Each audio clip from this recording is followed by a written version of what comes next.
Ya comenzamos casi sábado, viernes de 19 a 20 horas por FM Graffiti 87.9. ¿Qué tal, Pablo? ¿Qué se cuenta? Muy bien, ya lejos el desfile.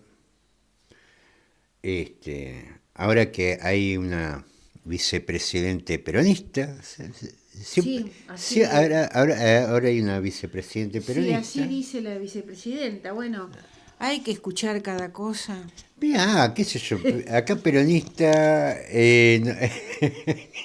la ficha de afiliación no se le niega a nadie en el peronismo. No, no, De hecho, ha sido Scioli candidata a presidente, ha sido 2 veces gobernador, ha sido Menem, ha sido, digamos, ahí tranquilamente puede ser peronista, ¿por qué no?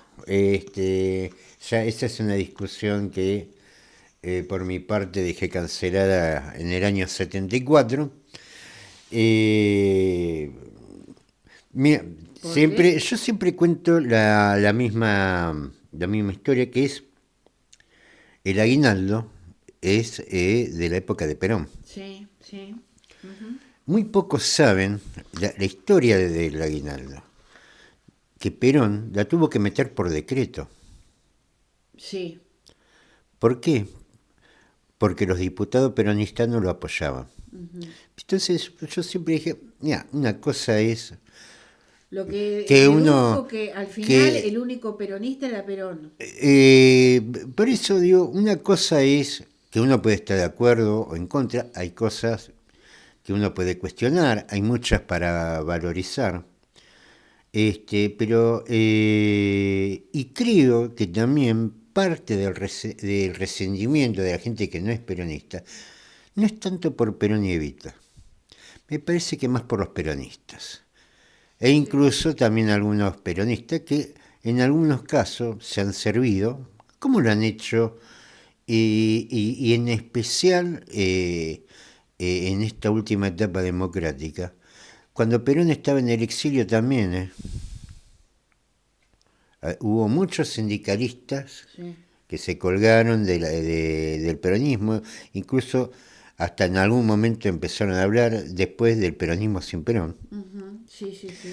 que se colgaron del nombre de Perón para negociar con los militares. Algunos todavía le están buscando los pedazos, ¿no? Como el Ujú. caso de Bandor y todo eso. Pero en democracia hemos visto mucho de eso. Incluso lo vemos, eh, a ver, exactamente, el kirchnerismo nunca fue muy pro Perón. De hecho, No, no, no. estaba viendo unos documentales, esas notas rápidas, ¿no? Donde los jóvenes, estoy hablando jóvenes de entre eh, 18, 20 y pico de años, le mostraban la foto de Perón y de Evita y no los conocían. Ahora, Ahora, actualmente. actualmente, Sí. eso es también porque el kirchnerismo quería ser más que la imagen de Perón. Ellos querían ser los nuevos Perón. Cuando las cosas vienen mal, desempolvan la foto de Perón y la Sí, sí, sacan a la sí. Y la cancha marcha. y la marcha y ahora son todos doctrinarios y no, esto es el verdadero. Yo lo escuché a Moreno, algo que me llamó la atención, también un poco reivindicando la figura de Villarruel. Digo, a ver, una cosa es sin duda el valor histórico de la obra de Perón, que uno podrá cuestionar o no, podrá uno estar de acuerdo o no, esas son cosas distintas, uno puede tener una posición u otra. Ahora la conducta de los peronistas ha sido el de usufructuar la imagen de Perón a beneficio propio y Que ahora, lamentablemente en y, a- general y ahora ha tenemos, pasado. y ahora tenemos una nueva avanzada en ese tipo, donde no me sorprendería, porque ya a esta altura no me sorprende nada, que la renovación dirigencial del peronismo sea Villarruel. ¿Por qué no? Bueno, sería muy triste. Bueno, bueno, Es una opinión personal, cuántas, obviamente. cuántas penas hemos pasado, ¿no? Sí. Con Menem, Ujú. con Rucauf, que ahora aparecen como grandes dirigentes. Rucauf, que tuvo ese detalle, ¿no? De una regalada de zapatillas, pero con la firma de él en la Ujú, ujú, zapatilla, ujú. que deja la provincia de Buenos Aires cuando la cosa se pone mal, se va a no sé a dónde, y ahora regresan como grande dirigente, como el Tata Joffre. Digamos, sorprender, no me va a sorprender en lo más mínimo. Están dadas las cosas, porque tengamos en cuenta que de haber un recambio, eh, la que tiene la lapicera, en todo caso, sería Villarruel. Que esa reivindicación del peronismo también busca apoyos de otro lado. ¿Quién sabe qué futuro vislumbra la señora, Claro, no? sí, no, también, si dice eso es porque, por algo le está conviniendo a ella, ¿no? Con alguien está arreglando. Claro, claro. Bueno, vamos a contar cómo va a ser el programa. En unos minutitos vamos a tener la columna internacional de Carlos Juncos. Luego vamos a comentar dos noticias. Una es el reclamo de Pulti por los Juegos Nacionales Evita, eh, que ya lamentablemente al Nación, al no financiar todos los Juegos Nación, muchas provincias no participan. Con lo cual esto perjudica obviamente a Mar del Plata, ¿no? Después vamos a comentar el vaciamiento de Camesa, descolocó a la industria, la importación de combustible va a pasar a cotizar al contado con liqui. Bueno, después, seguimos con la columna de Pablo Aceto, marcha atrás en las térmicas del norte, luego la despedida y después de la despedida el informativo criollo a cargo de Carlos Juncos y un tema musical como siempre de despedida. Hoy vamos a escuchar a Papo. Bueno, muy bien. ¿Tenemos, Pablo, la columna de Carlos Juncos? Muy buenas noches, estimados oyentes de Casi Sábado. Este nuevo programa que realizamos junto a Gloria Álvarez, Carlos Matos, Pablo Aceto y quien les habla, Carlos Juncos. Todos los viernes de 19 a 20 horas por la FM 87.9, Radio Graffiti Mar del Plata. Sean todos muy bienvenidos a una nueva edición de la Columna Internacional. Muy buenas noches, estimados oyentes de Casi Sábado. Sean todos muy bienvenidos a esta nueva edición de la Columna Internacional. Bueno, para comenzar, como siempre, haremos una referencia a cómo está el clima en nuestra ciudad, que el invierno se ha venido con todo, con muy bajas temperaturas, que, bueno, en algún momento nos hicieron soñar con la posibilidad de que nevara en nuestra ciudad, algo que lamentablemente no ha ocurrido. De todas maneras, sigue haciendo días agradables para salir a la tardecita con el solcito, caminar. Bueno, a pesar de que en algunos momentos realmente ha estado muy frío y algunos días con mucho viento. Pero también así con nuestra ciudad, como siempre, nos ofrece hermosos paseos para salir abrigados a dar una vuelta al solcito por nuestra querida ciudad de Mar del Plata. Ahora sí, entonces vamos directamente a la columna internacional propiamente dicha. Para ello vamos a hablar un poco de nuestra querida América Latina, que siempre está siendo observada desde otros lugares del mundo. En este caso llama la atención las crecientes inversiones de Arabia Saudita en América Latina y el Caribe. Y eso hace preguntarse qué papel juega en el plan de Riad. Riad es la capital, ¿no?, de Arabia Saudita, para la modernización de su economía. Tema, vamos a tomar como referencia una nota de Guillermo de Olmo. Una nueva potencia ha llegado a América Latina y el Caribe, y esa es Arabia Saudita. Siguiendo las líneas fijadas por el príncipe Mohammed bin Salam, en el plan económico al que bautizó como Visión 2030, la monarquía árabe muestra cada vez mayor interés en la región y últimamente ha incrementado su presencia económica y diplomática. Las exportaciones sauditas a América Latina en 2019 alcanzaron un valor de 2.803 millones de dólares, llegando en 2023 a 4.581 millones de dólares, es decir, un 38,8% más, mientras que las importaciones pasaron de 3.811 millones de dólares en 2019 a 4.993 en el año pasado, un incremento del 23,6%. Un comercio floreciente se ha visto acompañado de crecientes inversiones sauditas, posibilitadas por el gran capital con el que el país árabe cuenta gracias a su vasta riqueza petrolera que le permite ser uno de los mayores exportadores del mundo. De hecho, parte de ese dinero ha empezado a fluir hacia América Latina y el Caribe.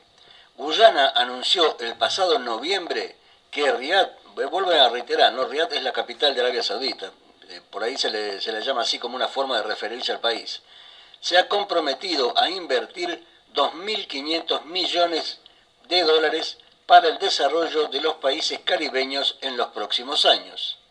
Por ejemplo, Aramco, el coloso petrolero propiedad del Estado saudí, adquirió uno de los principales distribuidores de carburantes de Chile, donde tiene previsto expandir su actividad comercial. El ministro de Inversiones saudita, Khalid Al-Fayy, completó en agosto de 2023 una gira por 7 países de la región para, según dijo, explorar oportunidades de fortalecer y profundizar asociaciones de inversión. Ahora bien, ¿a qué se refiere esto de la Visión 2030 de Arabia Saudita? Cuando en 2015 accedió al trono saudita el rey Salam, sorprendió al convertir en el hombre fuerte del gobierno a su séptimo hijo, Mohammed bin Salam, que entonces tenía solo 32 años, y adelantó en las preferencias de su padre a todos sus hermanos. Tim Callen, experto en el Instituto de Estudios Árabes del Golfo en Washington, dijo que bin Salam llegó con un plan muy ambicioso para diversificar la economía y reducir su dependencia del petróleo, además de transformar la muy conservadora sociedad saudita. En lo económico, el objetivo principal era orientarse a un mundo en el que el futuro se vislumbraba descarbonizado y generar empleo para los jóvenes, una parte muy importante de la sociedad saudita. Khaled subraya que aunque Arabia Saudita tardará décadas en desconectarse del petróleo, porque tiene tanto que puede producir mucho y a muy bajo costo, tiene importantes necesidades energéticas domésticas y está buscando desarrollar formas de energía alternativas y más limpias. Según parece, para ello, uno de los vehículos para llevar a efecto la Visión 2030 ha sido el poderoso Fondo Soberano Saudita, cuyos recursos se estiman en cerca de $1 billón. El príncipe y el ministro Khalid Al-Fayy, al que se encargó hacer realidad las directrices del palacio, idearon una nueva estrategia para destinar parte de las ingentes inversiones del Fondo Soberano Saudita a distintos destinos, por ejemplo Estados Unidos, Asia y Europa, donde Riad lleva años invirtiendo. Pero la Visión 2030 no queda solo allí, también conlleva una transformación social y una apertura al mundo exterior. En esa línea, Riad empezó en 2019 a permitir la entrada de turistas al país, cuando antes solo admitía visitas por motivos religiosos. Un año antes se había publicado el decreto con una de las medidas de apertura más simbólicas en un país donde impera una estricta interpretación del Islam: permitir a las mujeres conducir, algo que hasta entonces tenían absolutamente prohibido. De acuerdo con algunos analistas, América Latina y el Caribe son destinos interesantes para las inversiones sauditas porque en general tienen países estables en los que no hay guerras ni revoluciones. Ambas partes se benefician de que América Latina y el Caribe necesita inversiones y Arabia Saudita tiene mucho dinero para invertir. La región tiene además algunos de los elementos que el desértico país árabe cuesta más encontrar, como algunos de los metales que se perfilan como estratégicos en el futuro, como es el caso del litio, el níquel y el cobre. Se espera que sean los que muevan la economía mundial cuando ya no lo haga el petróleo, y Sudamérica cuenta con importantes yacimientos. Aunque su riqueza en petróleo hace difícil que este combustible fósil vaya a dejar de ser el principal negocio de los sauditas, a corto plazo ya han comenzado a posicionarse de cara a un futuro que se dibuja electrificado. Una de las apuestas recientes del reino es CR, que es el primer fabricante de automóviles sauditas, que previsiblemente va a demandar algunos de los minerales sudamericanos. Y ya hoy la fértil región de América Latina exporta gran cantidad de alimentos y productos agrícolas a Arabia Saudita, donde la árida geografía de la península arábiga hace muy difícil y costoso cultivar. América Latina es también una de las regiones por donde corre más agua dulce del planeta. Bien, y aquí una pequeña reflexión, porque si bien es cierto todo esto que se está diciendo, América Latina tiene grandes recursos naturales, particularmente el agua dulce, gran cantidad de agua dulce que está siendo mirada desde todos lados del mundo con un interés a veces un poco peligroso. De todas maneras, esperemos que estas riquezas que nuestra América tiene sirvan para mejorar la vida de los que habitamos esta hermosa región del mundo, este pedazo enorme del mundo, porque muchas veces los recursos que deberían hacer que ese pueblo viva mejor y sea más feliz terminan siendo su condena. Esperemos que no sea este el caso, esperemos que las inversiones saudíes sean para el bien de América Latina y que nosotros seamos capaces, nuestros gobiernos sean capaces de administrar esos recursos para la felicidad del pueblo. Bueno, se nos ha agotado el tiempo, así que nada más que desearles a todos un excelente fin de semana, que lo pasen muy bien y nos encontraremos en el próximo programa. Muchas gracias, Carlos Matos. Reclamo de Pulti por los Juegos Nacionales Evita 2024.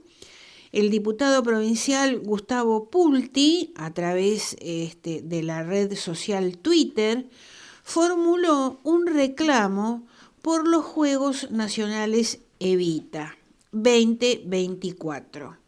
Reclamamos por los Evita, 7 provincias ya no participan, 779 millones costaron en 2023, los recortan, 668 millones los viajes de Milei, cada 5 días estuvo uno afuera, el 80% viajes privados que pagó el Estado. El ex intendente de General Pueyrredón concluyó diciendo que los Evita tienen sentido, Mar del Plata seguirá reclamando.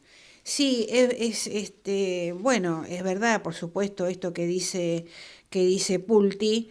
Realmente la participación al recortar nación, la ayuda para los Juegos Evita, hay muchas provincias que no participan, lo que le resta importancia Y bueno, esto era y sigue siendo muy importante para Mar del Plata, porque vienen los chicos, vienen las familias, gastan, y bueno, es importante para una ciudad como Mar del Plata, que vive también, vive del turismo.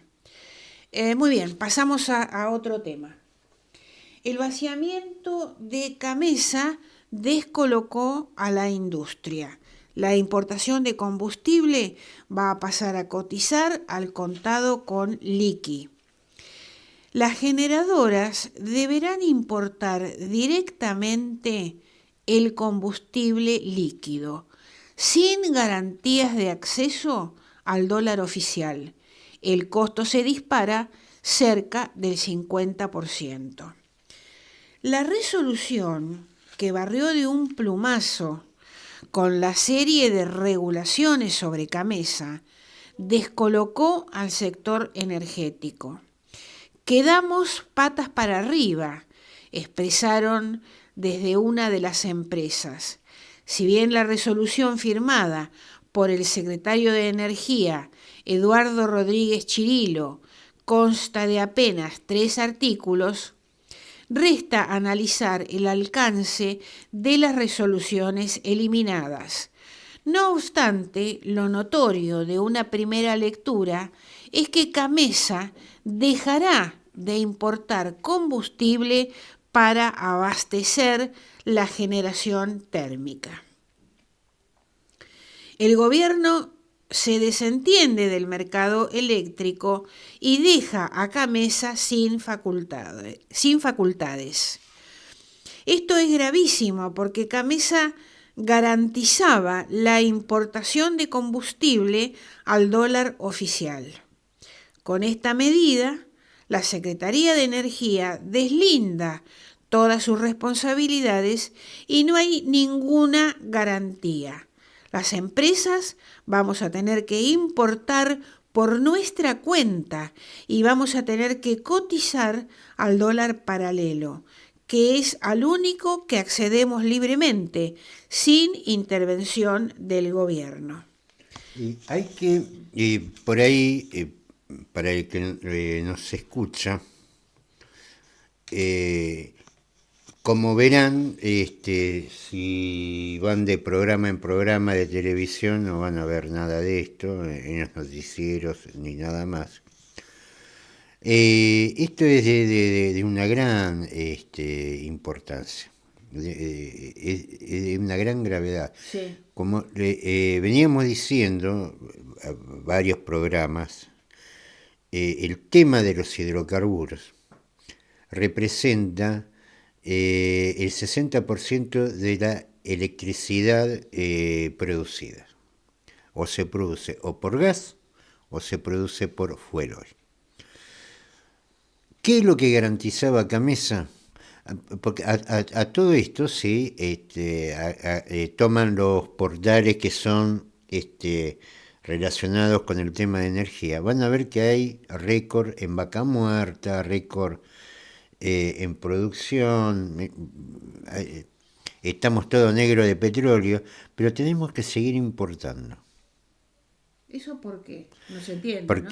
¿Por qué? Porque no hay infraestructura. Se hizo el gasoducto Néstor Kirchner, por un lado.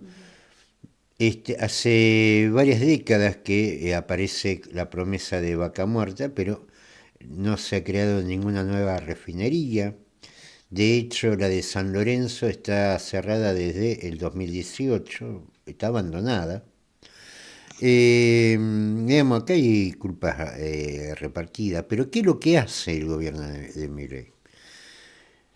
Camesa lo que garantizaba era el acceso a divisas, porque vos, para comprar, para importar, precisa divisa, a precio oficial. Claro.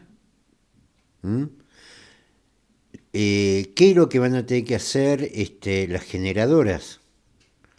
Las generadoras van a tener que comprar el combustible, van a tener que salir a buscar el dólar libre. ¿Eso qué significa?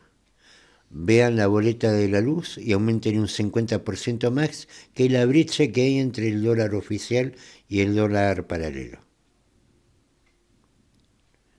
Así de sencillo, Sí, sí, sí. así de sencillo. ¿Por qué? Porque ha sido la decisión del gobierno. Por lo que están las... Con lo cual, se como abrió, se hizo una apertura a lo que es el tema de los subsidios, que hay que anotarse y todo eso. Más adelante vamos a hablar de eso, vamos a hacer un detalle sobre ese tema. Pero va a parar todo el diablo con esta decisión. El dólar oficial, para qué va a estar? No, no lo sabemos. esto perjudica a la industria, ¿no es cierto? Entre otras No, cosas. no, después del desfile militar del 9 de julio, vino el desfile de la empresa que se fueron. Y ese sí que fue un desfile grande, ¿eh? Estábamos viendo el caso de Canale, que Sí. en Mendoza, que son las nacionales que cierran, algunas se van a Brasil y las multinacionales se van todas a Brasil. Algunas ni siquiera a Brasil se van directamente, pero básicamente trasladan toda su industria por una cuestión sencilla. Vos a la producción, que vos pretendés inversiones en producción, no le podés garantizar este combustible, no le podés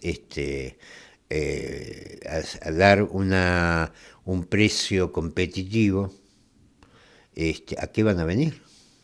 Es más, lo que están, ¿a qué se van a quedar? Esto ya lo dijimos el miércoles pasado, por ahí el más emblemático es la retirada de GIP, que está bien, lo compró una empresa nacional, pero vamos a ver qué es lo que hace por el tema de insumos. Pero es claro que vos cuando ves que hay retirada es porque algo está pasando, y con una escapada del precio del dólar blue, que en definitiva es lo que se va a comparar la energía eléctrica.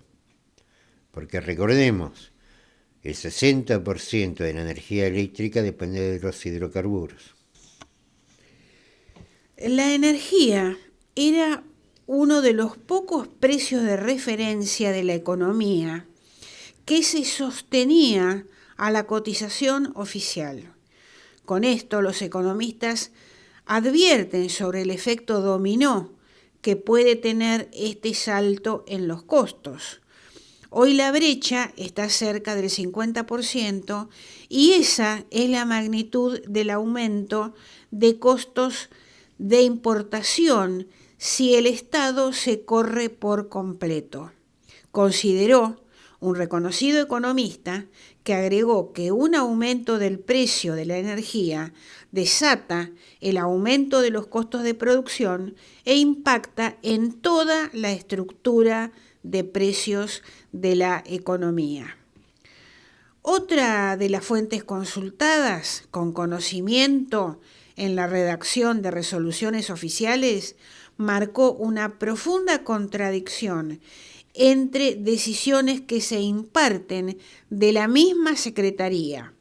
Bajaron la licitación TERCONF con el argumento de reducir el costo de generación y con esta medida lo aumentan significativamente. Muy bien, dejamos aquí, sí, y vamos a la columna de Carlos Matos. Hola, ¿cómo estás, Pablo? ¿Qué tal, Gloria? ¿Cómo estás, Carlos? Otra vez viernes, casi sábado. Pasado mañana, 14 de julio, es otro aniversario más de la Revolución Francesa.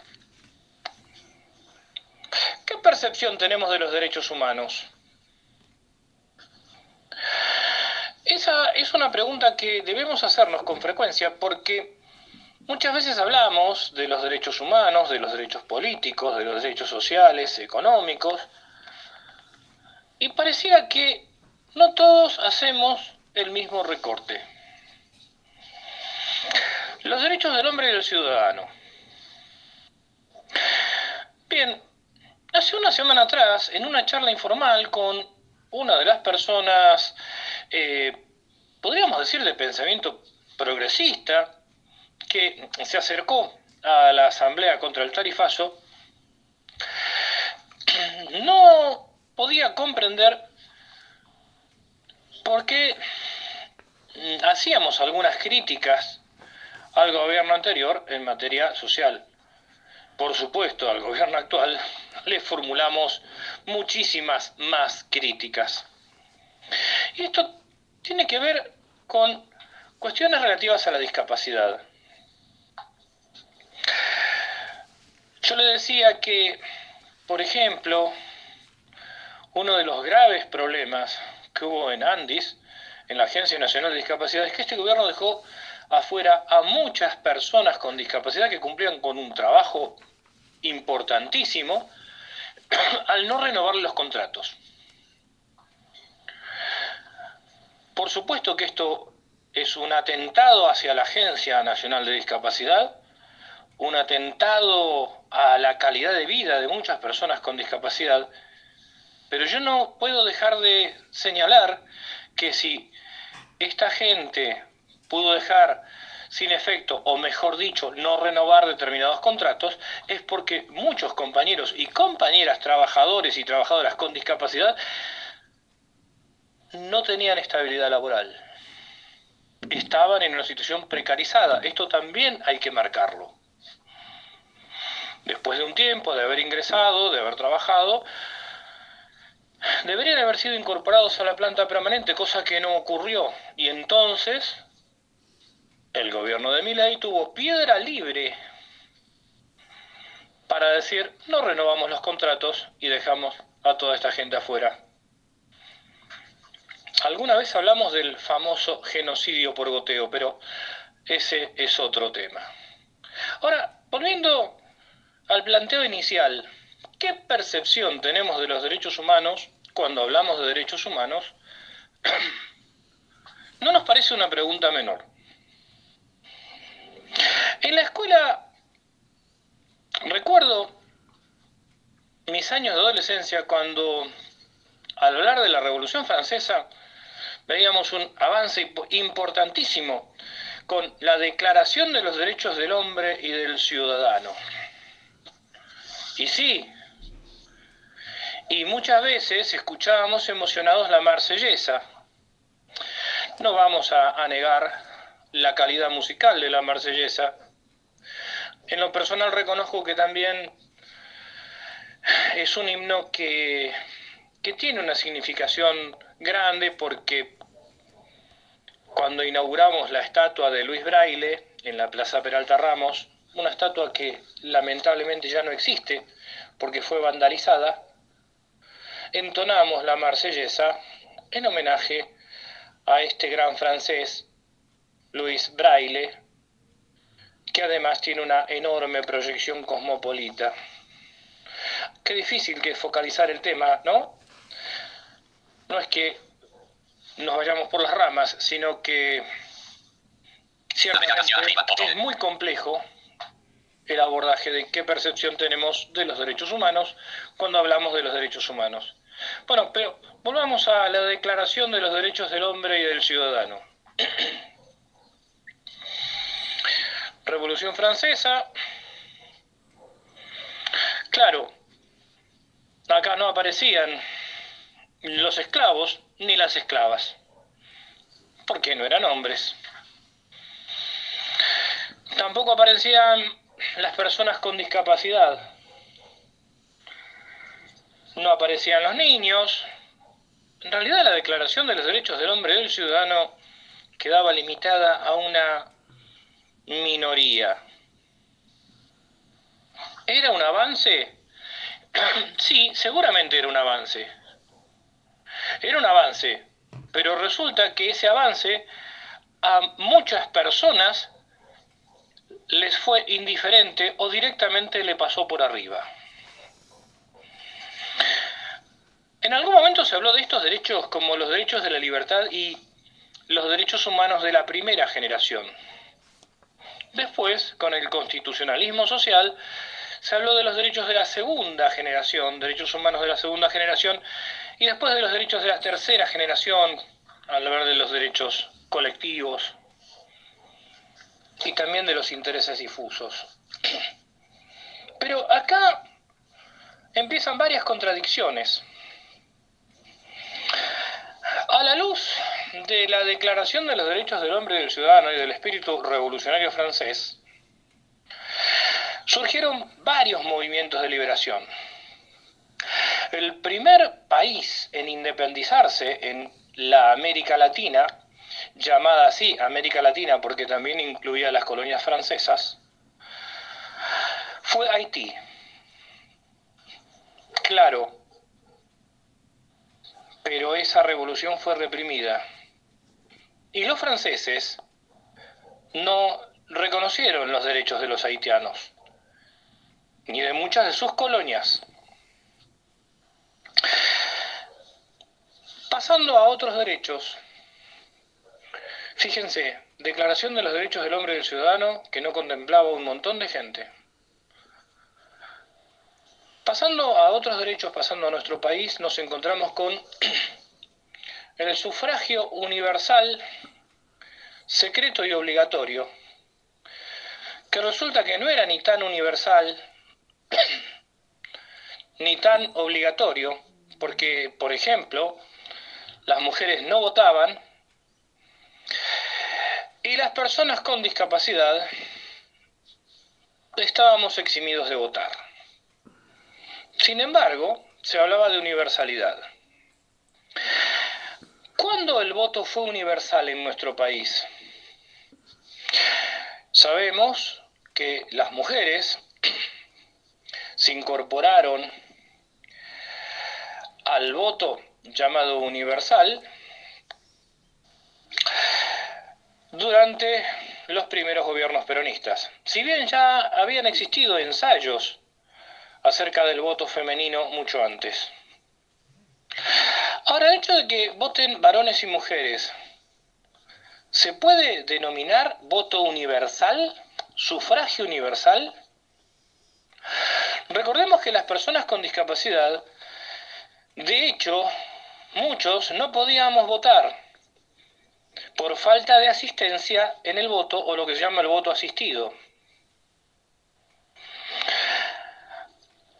Hace 2 elecciones pudo ejercer por primera vez el voto una persona con síndrome de Down. Podríamos decir que recién ahí, y hace muy poco tiempo, el voto universal tiene verdaderamente calidad de universal. Lo que pasa es que los títulos grandilocuentes nos hacen perder de vista las minorías invisibles e invisibilizadas. El domingo vamos a recordar la Revolución Francesa como un hito importante. Pero más que festejar o escuchar la Marsellesa, pensemos cuánto nos falta por profundizar esa revolución, los ecos de esa revolución, para que podamos ser verdaderamente libres, iguales y fraternos. Nos encontramos el viernes próximo, cuando sea nuevamente casi sábado. Muchas gracias, Carlos Matos. El Nobel de la Paz y el MTE de Juan Grabois, acciones urgentes contra el hambre en los barrios populares. Una de las campañas busca denunciar públicamente el retiro del Estado y exige la restitución de los programas de asistencia. La otra activa una campaña solidaria para paliar necesidades, demandas y abastecer a centenares de comedores en todo el país.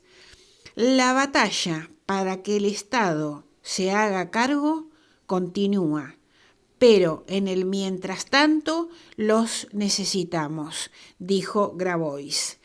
En medio de la brutal crisis social y económica, sumada a la decisión del gobierno de negar el reparto de alimentos a los sectores más vulnerados, se lanzaron 2 campañas contra el hambre para intentar apaciguar la desesperante situación que atraviesa gran parte de la población. El Servicio Paz y Justicia, que encabeza el Premio Nobel de la Paz Adolfo Pérez Esquivel, junto a organizaciones campesinas, sociales, territoriales, políticas y de derechos humanos, arrancó con la campaña llamada La peor violencia es el hambre, una acción nacional a través de la cual denunciarán las políticas de ajuste y pujarán por la restitución de todas las áreas desmanteladas.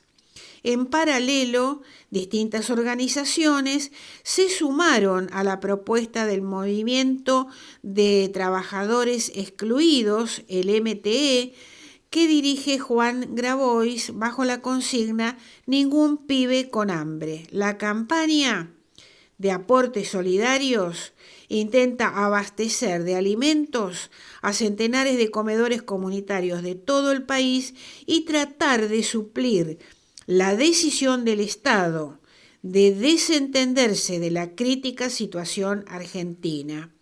Según estimaciones de UNICEF, en 2024, el 70,8% de las niñas y los niños serán pobres y un 34,4% crecerá en condiciones de pobreza extrema. Aporte solidario a comedores populares. Distintas organizaciones se plegaron a la campaña solidaria promovida por el MTE llamada Ningún pibe con hambre para abastecer de alimentos a espacios que trabajan el desarrollo integral de las infancias y sus familias en los barrios populares. La falta de alimentos en la red de comedores y merenderos comunitarios es un problema que lleva meses. Nuestros espacios no dan abasto para cubrir la demanda y nos ingeniamos para cocinar cada vez con menos recursos. A través de la página web infanciasmte.ar, las personas se podrán suscribir para donar mensualmente o por única vez el monto que elijan. Repito, infanciasmte.ar. La página también detalla los centenares de comedores que recibirán ayuda en todas las provincias. La política de justicia social en un proyecto nacional se basa entre la articulación entre el Estado y las organizaciones del pueblo, en el marco de una macroeconomía próspera, federal y soberana. Hoy sucede todo lo contrario. Sin embargo, no podemos llorar por 4 años frente a la miseria planificada del gobierno empobrecedor de Milei. Esto es lo que dice Juan Grabois, uno de los impulsores. Hay también, digamos, más allá de esta iniciativa, y si por ahí le genera preocupación por la figura de Grabois y eso, hay sectores de la Iglesia Evangelista, hay sectores de la Iglesia Católica, hay sociedades de fomento, hay agrupaciones vecinales que por ahí en una página a la distancia no dice mucho, pero que sí puede conocer en la zona. Digo, aquel que quiera participar para acercar alimentos, ropa, para participar en el auxilio de los que están peor, porque acá nadie está bien, digo, es una propuesta. Y las hay otras también. Aquel que quiera, que en su barrio sabe qué es lo que está pasando y bueno, puede encarar la cosa por ese lado, porque hay una realidad, hay mucha gente y uno lo ve. Bueno, no problema por ahí en la gente joven, pero sí en la gente grande de lo que son todos medios electrónicos y como que la cosa se complica. Bueno, no se complique. Está seguramente en su barrio la iglesia católica, la iglesia evangelista, alguna agrupación de vecinos, alguna sociedad de fomento. Siempre hay lugar para participar, para aquel que quiera sumarse a esta campaña. Y por ahí la cuestión electrónica y esto que lógicamente una organización de este tamaño no tiene otro medio, pero el problema es la gente y no por dónde vaya. Muy bien. Bueno, ya para finalizar con la nota, dice los organizadores, por favor ayuden con lo que puedan. Nosotros vamos a seguir la batalla para que el Estado se haga cargo de cumplir sus obligaciones, pero en el mientras tanto necesitamos ayuda. Muy bien. Lo reitero, página web infanciasmte.ar. Muy bien, vamos a dejar esto acá y vamos a pasar, Pablo, a tu columna. Marcha atrás en las térmicas del norte.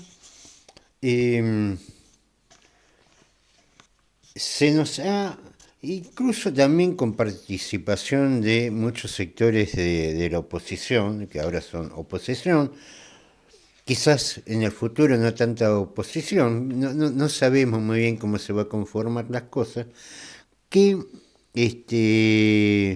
se plantea como soluciones, por ejemplo, Milei, no emitir más. No emitimos más y con eso solucionamos todo. Y tenemos las cuentas al día. Resulta que tenemos las cuentas al día, esto es un desastre. Ya la gente está extrañando la inflación, Sí, porque la verdad, en el momento en que vos instalaste la recesión, esto evidentemente no funciona. Cliente, gente de comercio, decía, y la verdad que aparentemente la inflación no era tanto el problema, que el problema es otro. Por otra parte, otros plantean que hay que incentivar el consumo. Sí, todos queremos consumir, en eso estamos todos claros. Pero el tema es cómo se sustenta todo eso. Nosotros hace años que venimos diciendo que la Argentina no tenía inflación, lo que tenía era empobrecimiento. La inflación es otra cosa, por lo menos antes se daba otra definición, por la palabra inflación, inflar, es por encima de los costos de producción. No están justificados por el costo de producción. Lo que tenemos es devaluación constante y probablemente tengamos otra más. Desde el gobierno de Fernández hay un par de cosas que, más allá de que no fue un buen gobierno, había varias cosas que dejó que eran muy interesantes. Que era sí una solución de fondo, porque para que vengan inversiones, un país que no tiene dólares y por lo cual no pueden girar dividendos, no se le puede garantizar energía, no se le puede garantizar un precio, y pretenden solucionarlo con que las mujeres vayan a trabajar con con embarazos límites, ¿viste? A nadie le interesa convertir su fábrica en una nursería. los inversores piden otra cosa. De hecho, las empresas que se fueron son empresas, si bien extranjeras, pero dedicadas a la producción. GIP tenía fábrica, tenía producción, tenía diversificación de productos, distribución, generaba comercio. Lamentablemente se fueron, no cerró GIP, tienen otros dueños, pero ya te demuestra que incluso lo vendió y no pudo llevarse la plata porque la Argentina no tiene dólares y lo vendieron igual, un mal signo. ¿Qué son las cosas que piden los inversores? ¿Qué piden? Que las jubilaciones sean de miseria, que los sueldos sean de miseria. En China los sueldos no son de miseria. Algunos dicen no, porque tienen trabajo esclavo. Están atrasando 30 años. China eleva todos los años 20 millones de personas a la clase media. Y no son sueldos bajos. Esa es otra etapa que ampliamente superada. ¿Qué es lo que ofrece China? Infraestructura. Vos vas a China, ellos te hacen los planes quinquenales y te dicen qué es lo que va a pasar por los próximos 5 años. Y de las cosas que prometieron en los planes quinquenales anteriores, eso se da como una cosa resuelta y que no se va a marcha atrás. Entre ellos, lo que es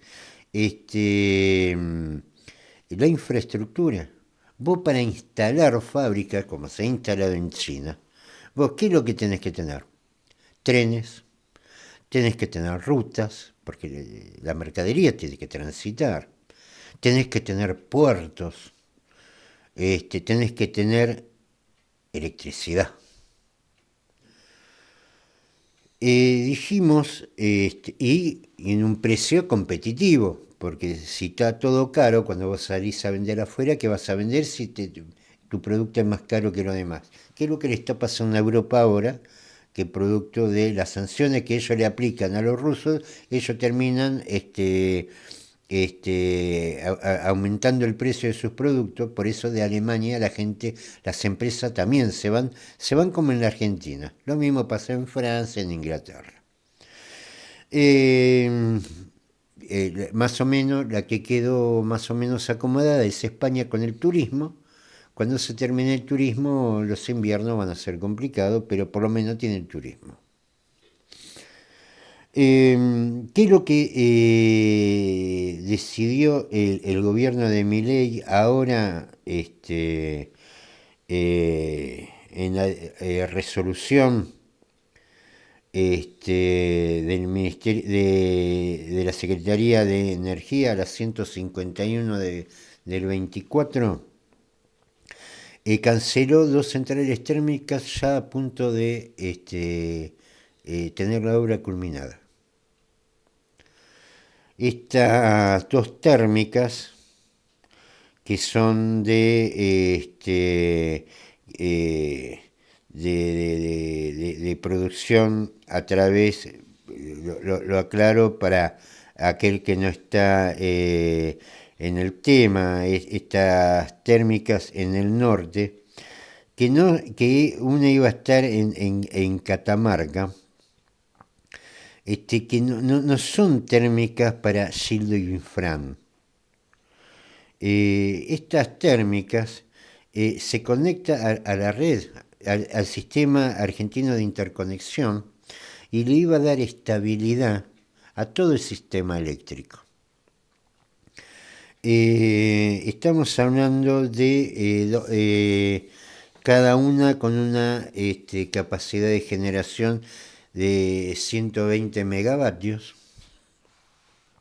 Recordemos que en el norte se quiere instalar, y entre ellos Catamarca, lo que es el litio, que lo estamos regalando, pero para la producción, ¿qué es lo que necesitan las empresas? Energía.